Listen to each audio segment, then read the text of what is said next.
Finally আমরা বরের কাছে আসতে পারলাম, এসে কিছু ফটো তুলবো। সব লাইন করেছি, ভিড় করেছি, এই দেখো বরের সাথে ফটো তুলবো বলে। বরকে দেখতে পারবে না, আমাদেরকে দেখতে পারবে। এখানে কিছু খাইনি, আইসক্রিম খাই, বুঝতে পারছি ব্যাপারটা। ইন্ট্রো তো আমার ভাগ্নে দিয়েই দিয়েছি, তো এবার আমি চলে যাচ্ছি মেন জিনিসে, যেটাই এই ব্লগে তোমাদের সাথে শেয়ার করব।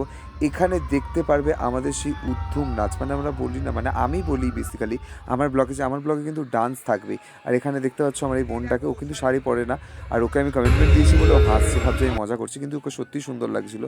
আর এখানে এই শুরু যে হয়েছে ডান্সটা স্টার্ট তো হয়েছে, সাথে কিন্তু আমরা বর বউকে, মানে আমার বন্ধুকে টেনে এনেও ডান্স করা হয়েছে। মানে আমার ব্লগ যারা দেখে থাকো সেখানে দেখবে যে আমরা কোথাও গেলে কিছু না করি, খাওয়া দাওয়া আর ডান্সটা কিন্তু মন ছুটিয়ে করি।